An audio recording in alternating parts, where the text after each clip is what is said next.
Prosseguindo no estudo do livro Mutações em Educação segundo McLuhan, do professor Lauro de Oliveira Lima, vemos aqui na página 14, citação do McLuhan. As escolas dispensam mais e mais energias diversas, preparando os escolares para um mundo que já não existe.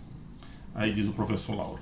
Não devemos esquecer que as crianças de 7 anos que hoje entram na escola elementar terminarão seu curso superior às vésperas do ano 2000. Como ele está em 70, nós aqui fazemos a transposição para o ano 2040.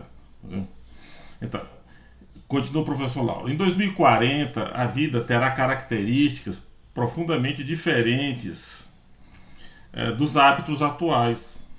A escola atual, pois, pode perfeitamente estar sendo um obstáculo intelectual à progressão acelerada da história, por criar comportamentos incompatíveis com a forma de ser dos próximos 20 anos.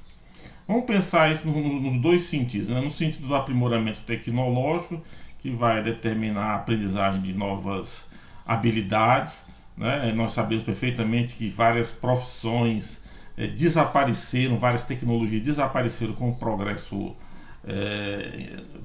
tecnológico recente.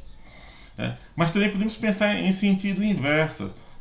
Se houver uma catástrofe, por exemplo, como aconteceu na Síria, eu fico me imaginando há uns 15 anos atrás, talvez, um menino na Síria tivesse se preparando na escola de informática, sonhando em ser um tecnólogo importante numa empresa, ser um tradutor, viajar pelo mundo, etc, etc. Hoje, muitas crianças, inclusive da antiga classe média na Síria, estão lidando com situação de sobrevivência quase pré-histórica por causa da guerra. Por exemplo, se o país é atingido por uma guerra, você tem que continuar sobrevivendo, você tem que encontrar estratégias de sobrevivência. Mas se você foi preparado só para fazer uma coisa, você foi especializado pela escola para fazer só uma coisa, vamos dizer assim, você foi especializado para responder testes múltipla escolha, o que é que você vai fazer com essa habilidade, seja num caso de um conflito que provocou um atraso geral na sociedade, seja no caso de um avanço tecnológico que provocou mudanças gerais tecnológicas na sociedade, novas aprendizagens, etc. Você não tem nada o que fazer com isso. Então é o que a gente está vendo agora, não é? No nosso sistema de ensino, então temos que repensar isso. Continua o professor Lauro provocando a nossa inteligência, né? E a nossa capacidade de fazer prospecção, de dar sentido histórico à nossa profissão e à aprendizagem das crianças. Já não se pode dizer que a escola é uma preparação para a vida, uma vez que só os profetas podem prever como será a vida das crianças que hoje entram na escola. Uma disciplina que hoje prepararia o aluno para a vida seria ficção científica, olhem só. A tendência dos professores mais inteligentes e ousados é deixar os próprios alunos conduzir o processo escolar sem grandes pretensões de institucionalização.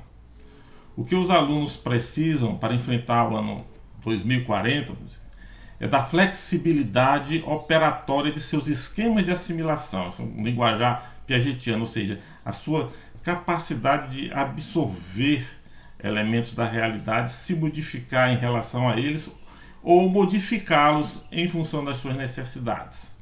E não de respostas aprendidas, já tudo acabadinho, mostrado pelo professor ali, resumo já feito pelo professor, escrito na lousa, etc. O learning dos americanos. Aí diz aqui, quanto menos hábitos intelectuais fixos e mais poder de adaptação à situação nova, mais preparado estará o jovem para a vida. Ou seja, a escola tem que preparar as habilidades, tem que estimular as habilidades atuais da criança e dar-lhe assim plasticidade de escolha, de opção, tornar essa criança capaz de fazer mudanças na sua vida, de encarar mudanças no meio ambiente para continuar sobrevivendo e melhorando a sua situação pessoal e a situação da sociedade em que ela está inserida. Mas então, vamos lá. Com isso, diz ele aqui, com isto rui toda a pedagogia da exercitação e do cultivo das faculdades mentais através de repetições e fixação de soluções. Aí diz ele mais adiante, no outro item.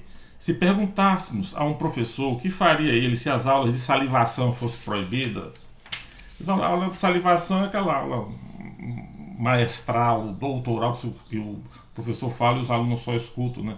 É a aula expositiva. Provavelmente não saberia responder.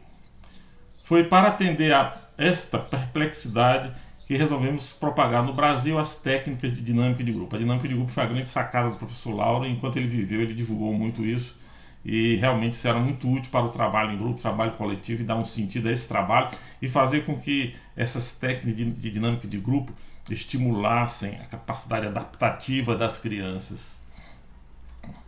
A própria disposição física da classe, da sala de aula, terá que mudar para incluir os visuais eletrônicos e a dinâmica de grupo, de trabalho e de reflexão. Não é compreensível que mudem todas as atividades humanas diante do impacto da tecnologia e a aula continue basicamente o passeio peripatético de Aristóteles. Aqui ele faz uma certa ironia, né? Que a escola peripatética de Aristóteles, lá na antiga Grécia, quando Aristóteles estava dando suas aulas, ele ficava andando pelos jardins da academia, ou do ambiente em que ele se exercitava, não lembro agora bem o nome, e ele iam conversando com os alunos dele, os alunos dele caladinhos, escutando tudo, anotando tudo. Pelo menos eles passeavam ainda, né? E hoje que a criança fica colada, fixada numa carteira, né? Eu ouvindo só o professor falar. O Aristóteles pelo menos ainda provocava alguma reflexão, alguma argumentação, alguma resposta, um contra-argumento. Aí diz aqui, é porque as escolas não respondem às solicitações do contexto social que está aparecendo um sistema escolar paralelo dentro da área de produção. Esse sistema escolar paralelo seria o sistema SESI e Senai aqui no Brasil, que naquela época estavam despontando e avançando bastante, né? Quer dizer, um sistema escolar paralelo ao sistema escolar oficial que não estava funcionando. Tanto é que as empresas precisaram criar um sistema escolar à parte, né? E que hoje, de uma certa forma, também ainda existe na forma da quantidade imensa de aulas particulares que ficam disponíveis para as crianças. E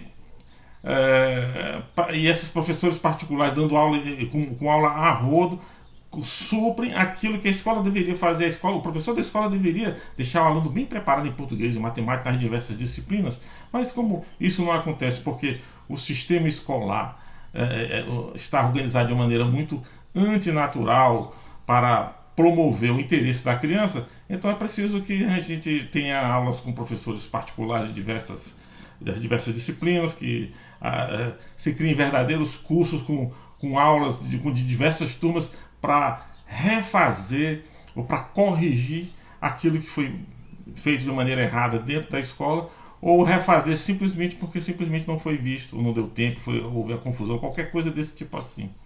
Então, isso aí quer dizer o quê? Aumento de despesa, retrabalho, confusão que não leva a coisa nenhuma, exceto a mais confusão e menos eficiência no sistema de ensino. Muito obrigado.